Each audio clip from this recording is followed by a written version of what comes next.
હેમકુંડ સાહિબના કપાટ ખુલતા 2000થી વધુ શ્રદ્ધાળુઓ રહ્યા હાજર।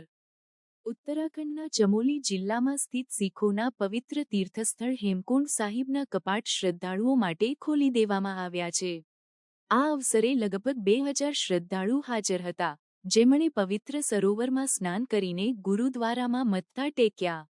ગુરુદ્વારા વ્યવસ્થાપક કમિટીના અધ્યક્ષ સરદાર નરેન્દ્રજીતસિંહ બિંદ્રાએ જણાવ્યું હતું કે આ વર્ષે યાત્રા દરમિયાન દરરોજ 3500 શ્રદ્ધાળુઓના દર્શન માટે વ્યવસ્થા કરવામાં આવી છે।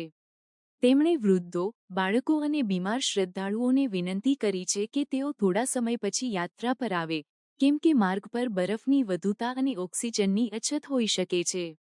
આ ઉપરાંત પ્રશાસને સૂચના આપી છે કે શ્રદ્ધાળુઓ ગુરુદ્વારા આસપાસ રીલ અથવા વિડીયો ન બનાવે, જેથી અન્ય શ્રદ્ધાળુઓને અસુવિધા ન થાય।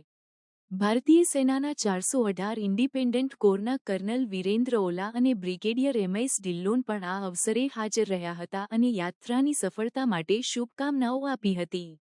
તેમણે માર્ગ પર બરફ દૂર કરવા અને યાત્રાને સુગમ બનાવવામાં મહત્વપૂર્ણ ભૂમિકા નિભાવેલી છે। ગુરુદ્વારા ટ્રસ્ટે શ્રદ્ધાળુઓને વિનંતી કરી છે કે તેઓ પવિત્ર ભાવના અને પરસ્પર સૌહાર્દ સાથે યાત્રા કરે અને પ્રશાસન અને સેવાદારોનો સહયોગ કરે। હેમકુંડ સાહિબ શીખ ધર્મનું એક મુખ્ય તીર્થસ્થળ છે, જે દર વર્ષે હજારોથી વધુ શ્રદ્ધાળુઓને આકર્ષે છે। આ સ્થળ સમુદ્ર સપાટીથી લગભગ 15000 ફૂટની ઊંચાઈ પર સ્થિત છે અને અહીં પહોંચવા માટે શ્રદ્ધાળુઓને કઠિન યાત્રા કરવી પડે છે।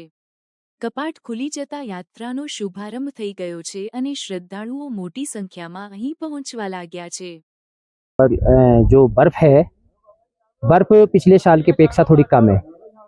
फौज ने रास्ता बहुत अच्छा बना दिया है और कोई दिक्कत नहीं है, कोई परेशानी नहीं होगी। मौसम भी बहुत अच्छा है, आप बड़े अच्छे ढंग से यात्रा कर सकते हैं। वाहिगुरु की कृपा रही है कि 22 तारीख को यात्रा का शुभारंभ गुरुद्वारा ऋषिकेश से हुआ और 24 तारीख को गुरुद्वारा गोविंदघाट से 5 पैरों की अगुवाई में जयकार बनना गांधी के लिए हुआ और आज सुबह लगभग 6 बजे ही श्री हेमकुंड साहब में यात्री पहुंचने शुरू हो गए हैं। 10 बजे सही टाइम पे गुरु ग्रंथ साहब जी को 5 पैरों की अगुवाई में सचखंड दरबार साहब में स्वागत किया गया।